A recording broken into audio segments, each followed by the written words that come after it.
In 1974, a school teacher in rural New Brunswick woke up every morning at 5:15 and made the same breakfast her mother made and her grandmother made before that. Buckwheat pancakes cooked on one side only, eaten with molasses and a cup of black tea. She made them 6 days a week for 41 years. That breakfast is number 6 on this list. Number 19 cost less than 20 cents. Number 3 has not been served in a Canadian kitchen since the 1980s, and most people under 50 have never heard of it. These 25 breakfasts did not disappear because they stopped being good. They disappeared because the country moved too fast to sit down in the morning. Hit that subscribe button. Let us count down the 25 forgotten Canadian breakfasts that have completely disappeared. Number 25. Bread fried in bacon dripping. There was a time when every kitchen in this country kept a tin of bacon fat beside the stove. You sliced a piece of bread, dropped it into a hot pan with a spoonful of that fat, and fried it until one side was golden and crisp and the other was soft enough to soak up whatever you put on it. A fried egg on top if you had one, a smear of jam if you did not.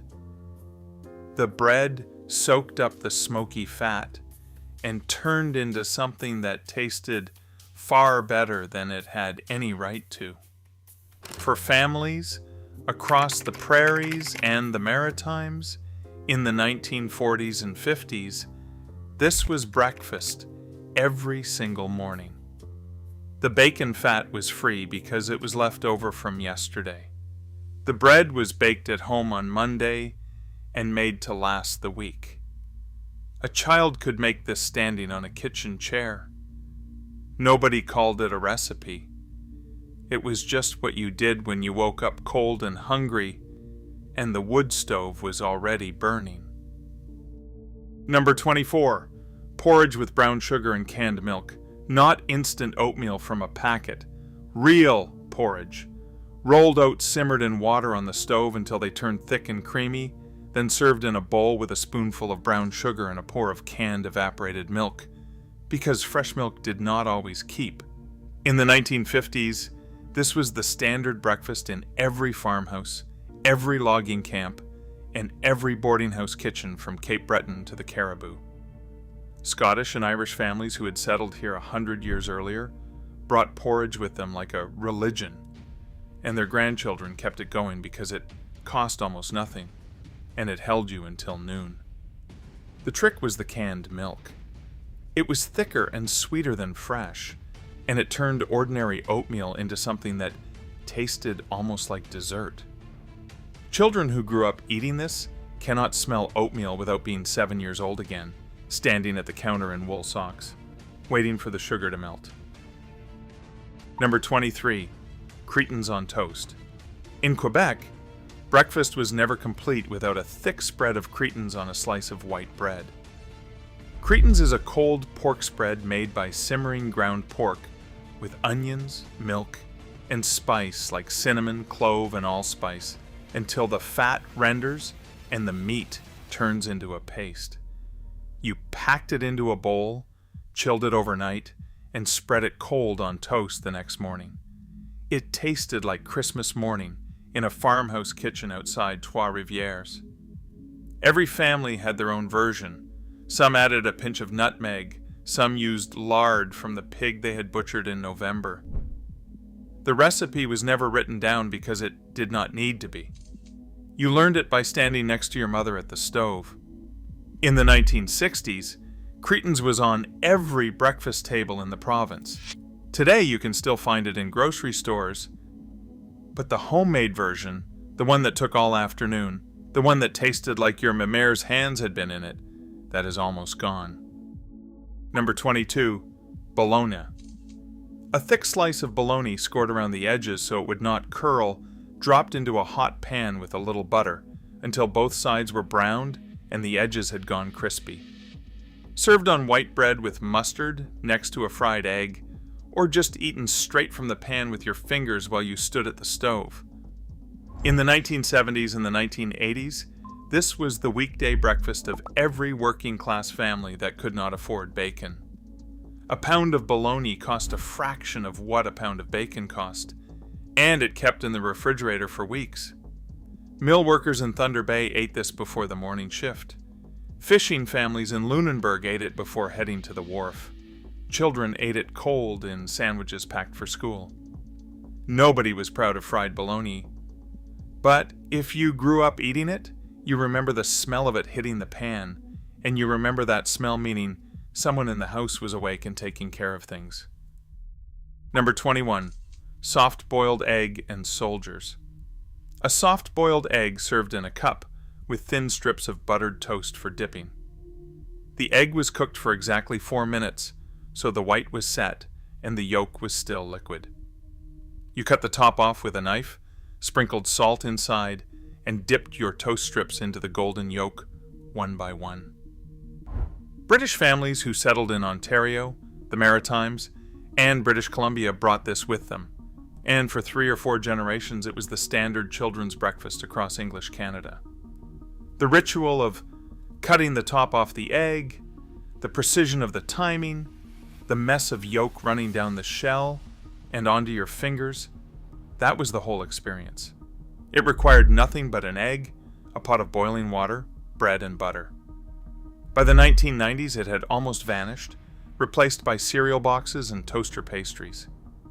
A generation of Canadians grew up never knowing the particular satisfaction of a perfectly soft yolk and a warm strip of buttered toast. Number 20. Red River cereal. A hot cereal made from cracked wheat, rye, and flaxseed, invented in Manitoba in 1924, and sold in a red and yellow box that sat in nearly every Canadian pantry for 70 years. You cooked it on the stove for 10 minutes, stirring it constantly so it would not stick, and served it with brown sugar or maple syrup and milk. It was grainier than oatmeal, nuttier, and heavier, and it sat in your stomach like a warm brick that kept you going through an entire morning of shoveling snow or splitting wood. Children either loved it or hated it. There was no middle ground. Prairie families swore by it, canoe trippers and bush camp cooks packed it as a staple. When the brand changed ownership in the early 2000s and briefly disappeared from shelves, shopkeepers kept wait lists. People hoarded boxes. That is the kind of loyalty a breakfast earns when it has kept you warm on 1,000 cold mornings. Number 19. Bread and molasses. A slice of homemade bread, a smear of butter if you had it, and a thick drizzle of dark molasses. That was breakfast for most of Atlantic Canada for the better part of a century. Molasses was cheap, it kept forever, and it gave you enough sugar to get moving in the morning when nothing else was available. In Newfoundland, Crosby's molasses was as common as salt. Children ate bread and molasses after school, before bed, and first thing in the morning. For families who could not afford jam or syrup, molasses was the one sweetness they could always reach for. A bottle cost pennies and lasted weeks. It stained your fingers and your teeth and the front of your shirt, and it tasted like the color brown, deep and bittersweet and old. Nobody eats this anymore.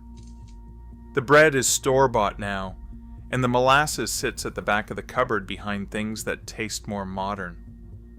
But for anyone who grew up in the Maritimes before 1980, this was the taste of morning. Number 18. Oatcakes with butter. In Nova Scotia, particularly in Cape Breton, oatcakes were baked in batches and stored in tins and eaten at every meal, but especially at breakfast. They were dense, crumbly, and barely sweet, made from oats, flour, butter, and a bit of sugar. You ate them warm with butter or cold with tea. Scottish settlers brought the recipe in the 1700s, and it barely changed in 2 centuries because there was nothing to improve. A Cape Breton grandmother could make a batch of oatcakes in 20 minutes and feed a family for a week. They did not go stale. They did not need refrigeration. They traveled in pockets and lunch pails and sat on counters in tins that never closed properly. The women who baked them measured nothing. They knew the dough was right by the feel of it in their hands.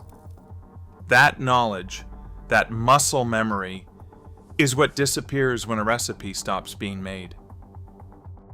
First pattern break. Here is the thing about breakfast that nobody talks about. It was never just about the food. It was about the ritual of the 15 minutes before the day started, when someone in the house was standing at the stove, doing something small and quiet for the people they loved. The smell of oatmeal, bacon fat, or toast burning slightly at the edges, that was the sound of a household running.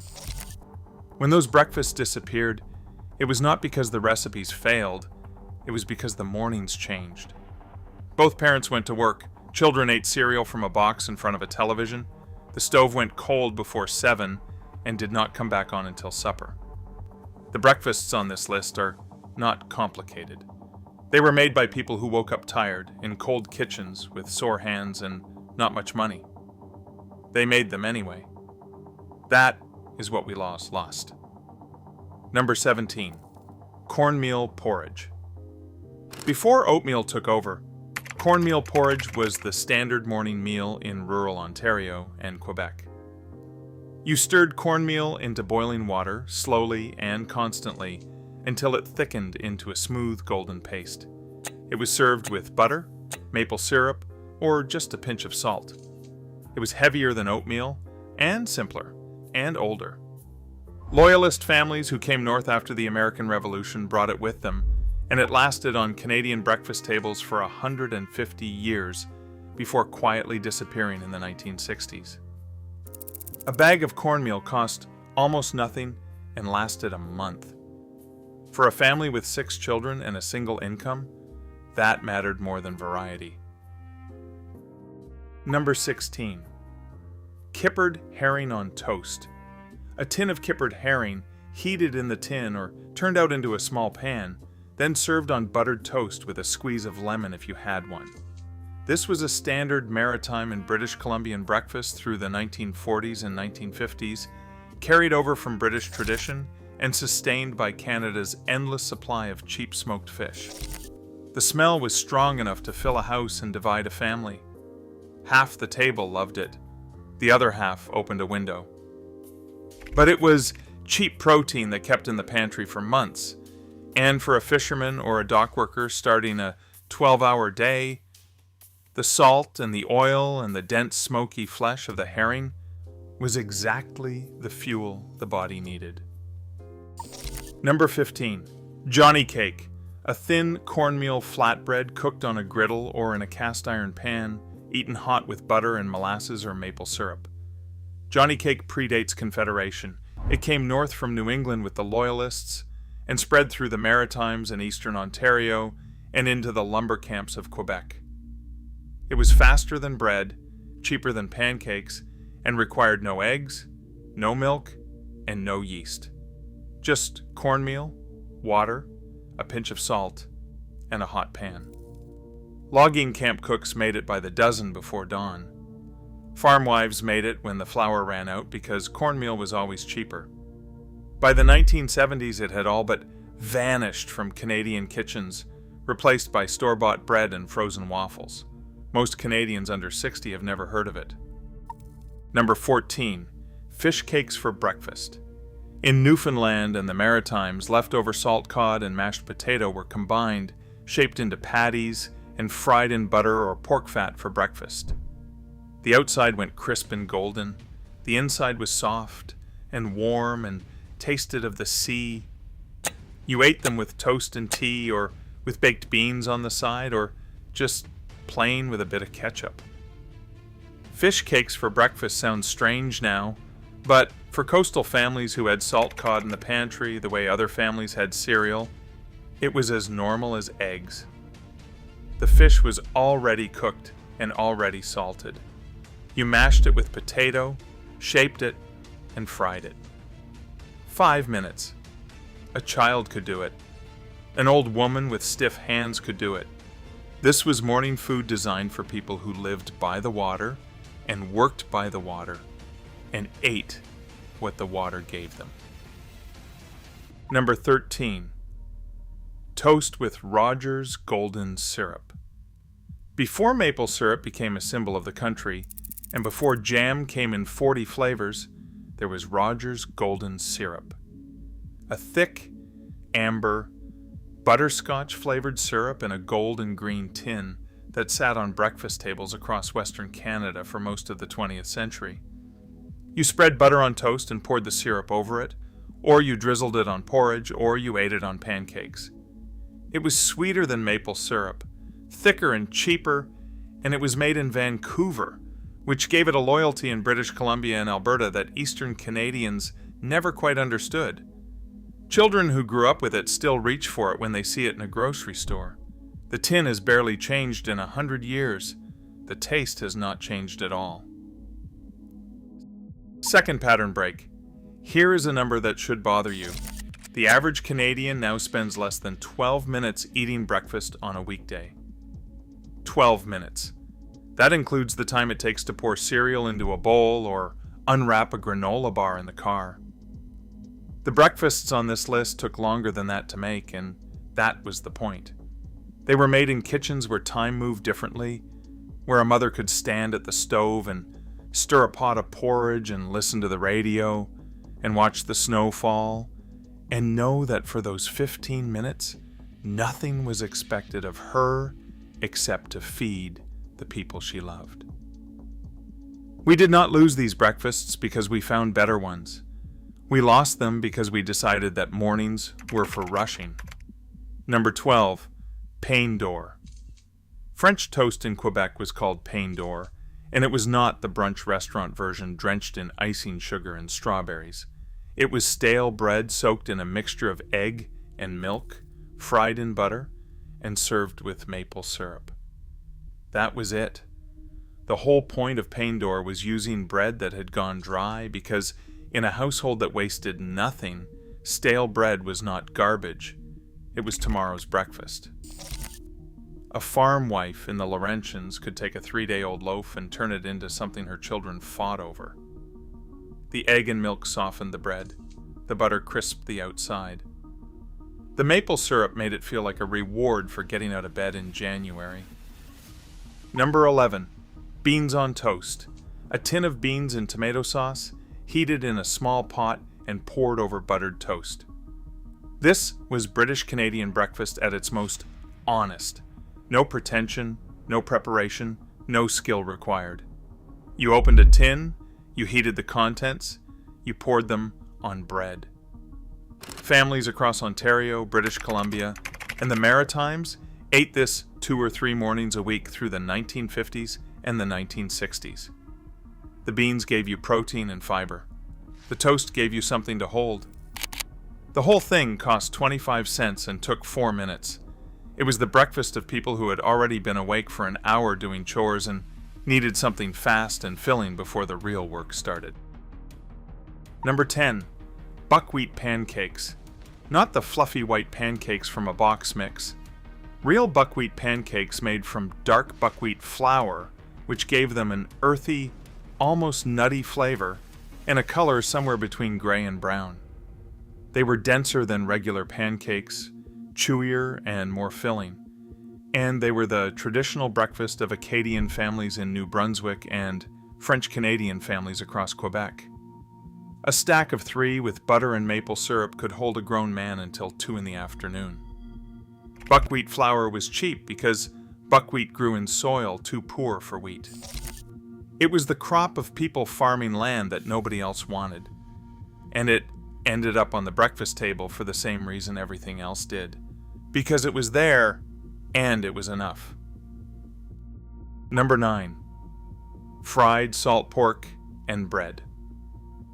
A few slices of salt pork, fried until the fat rendered and the edges turned crisp, served on bread that had been fried in the dripping. In Newfoundland, they called the crispy bits scrunchions, and they put them on everything.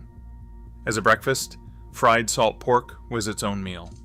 The pork was preserved in brine and kept in a barrel or a crock in the pantry, and a small piece could flavor an entire morning. It was the breakfast of outport fishermen who needed calories before heading out on the water in the dark. It was the breakfast of farming families during the Depression who had slaughtered a pig in November and were still eating from it in March. The salt and the fat woke you up faster than coffee ever could. Number 8. Sunny Boy cereal. An Alberta-made hot cereal of cracked wheat, rye, and flax, first produced in 1929 and sold in a box with a smiling boy that became one of the most recognizable images in Western Canadian kitchens for 70 years. Sunny Boy was grittier than oatmeal and heavier than cream of wheat, and it cooked on the stove into a thick paste that you ate with milk and brown sugar. Prairie children ate it every winter morning before walking to school in temperatures that would close a city today.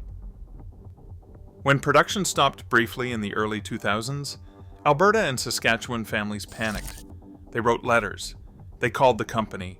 They stockpiled whatever boxes were left on shelves. A cereal does not earn that kind of devotion by tasting good. It earns it by being the thing that kept you warm when nothing else could. Number 7. Pea meal bacon on a Kaiser roll. This is not a breakfast sandwich from a drive-thru. This is the real thing. Thick slices of wet, cured pork loin, rolled in cornmeal, fried until the coating turned golden and the meat stayed pink and juicy inside, piled onto a fresh Kaiser roll with nothing but mustard. This was Toronto's breakfast, the one that factory workers, market vendors, and office clerks ate at the St. Lawrence market counter for 100 years. The name came from the original curing process, which used ground-dried peas instead of cornmeal. It was invented in the 1800s by an English immigrant who figured out that lean pork loin, cured and coated, could be sliced and fried in minutes. Pea meal bacon still exists, but the ritual of eating it on a roll from a market stall at 7 in the morning while the city wakes up around you, that is fading. Number 6. Ployees. A thin buckwheat pancake from the Madawaska Valley in New Brunswick, cooked on one side only. That gave it a soft, cratered top full of tiny bubbles and a lightly browned bottom. You ate them with butter and molasses, or with cretins, or rolled around a sausage. The word ployé comes from a term meaning to fill or to plug, because that is exactly what they did. They filled you up fast and cheap with nothing more than buckwheat flour, water, baking powder, and a hot griddle. Acadian families in the St. John River Valley have been making ployees for generations, passing the recipe down not through cookbooks but by standing next to someone at the stove and watching their hands. The batter is thin. The pan has to be just right. You do not flip them. You wait. And when the bubbles set and the bottom releases, you slide it onto a plate and start the next one. A woman who has made ployees her whole life can produce them faster than her family can eat them. That is a kind of mastery that no cooking school teaches. Number 5. Teutons with molasses. Teutons are a Newfoundland fried dough made from leftover bread dough. You tore the dough into pieces, flattened them, and fried them in butter or pork fat until golden and puffed. The outside was crisp, the inside soft, chewy, and warm. You ate them dripping with Crosby's molasses, or with butter, or if it was a special morning, with both. Teutons were not planned, they were a consequence of baking day. When you made bread, there was always dough left over, and that dough became tomorrow's breakfast. They were the taste of a house that still baked its own bread, where the yeast smell hung in the air all afternoon, and the kitchen was the warmest room in the building. Newfoundlanders who moved away to find work in Alberta or Ontario still make teutons on Sunday mornings. They buy bread dough from the grocery store because they do not bake their own anymore, but the ritual survives. The molasses survives. The memory of their mother's kitchen at 6 in the morning survives. Number 4. Cream of wheat with maple syrup. A smooth, white, almost flavorless porridge made from ground wheat, cooked in water or milk until it turned into a warm paste, the texture of pudding. On its own, it tasted like nothing. But with a pour of maple syrup and a spoonful of butter stirred in, it became one of the most comforting breakfasts a Canadian child could eat. It was the breakfast you were given when you were sick. The breakfast that appeared on snow days when school was cancelled, the kitchen was quiet, and the whole morning stretched out ahead of you. By the 1980s, it had been replaced by sugared cereals, instant packets, and microwave oatmeal. And the particular gentleness of cream of wheat, the way it dissolved on the tongue without needing to be chewed, was forgotten by a generation that never needed food to be gentle. Number 3, the lumberjack breakfast. 3 eggs, fried or scrambled, 4 or 5 strips of bacon, 2 sausages, a pile of fried potatoes, a stack of pancakes, toast, a pot of tea or coffee strong enough to strip paint. This was not a meal, it was a construction project. It was invented in Vancouver in the 1870s by a hotel owner whose logging clientele complained that the breakfast was too small. He doubled everything and kept doubling it until no one complained. By the 1950s, every diner and truck stop in the country had a version. It was the breakfast that said, "Today is going to be hard and I'm going to be ready for it." Nobody makes this at home anymore. The eggs come from a carton now, the bacon is microwaved, the potatoes are frozen, and the idea of sitting down to a 45-minute breakfast before work belongs to an era when mornings were not something you rushed through, but something you prepared for. Number 2, porridge with bread and butter on the side. This was the breakfast that sustained the country through 2 world wars and a depression. A bowl of oatmeal or Red River cereal or Sunny Boy served with a thick slice of homemade bread spread with butter. The porridge warmed you, the bread filled you. Together they carried you from 6 in the morning until noon without complaint. In farming families across the prairies, this was not a choice. It was the only option. Eggs went to market, bacon went to market, butter stayed because you could make it yourself, and bread stayed because flour was the one thing you always had. A woman in Saskatchewan told her granddaughter that she ate porridge and bread every morning for 9 years straight during the 30s and never once thought to complain about it. It was food, it was warm, it was there. And when you have lived through a time when those 3 things could not be taken for granted, you do not forget what that means. Number 1, the full Canadian breakfast plate. Eggs, bacon, sausage, baked beans, fried potatoes, toast, and a pot of tea. Not ordered from a restaurant. Made at home on a Saturday morning by someone who woke up early and stood at the stove for 30 minutes, putting it all together. The bacon went on first, then the sausages, then the potatoes in the bacon fat, then the eggs, the beans heated in a small pot on the back burner.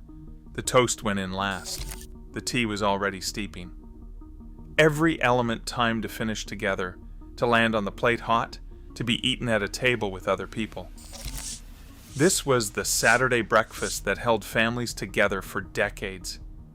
It was not fast, and it was not efficient, and it was not healthy by any modern standard.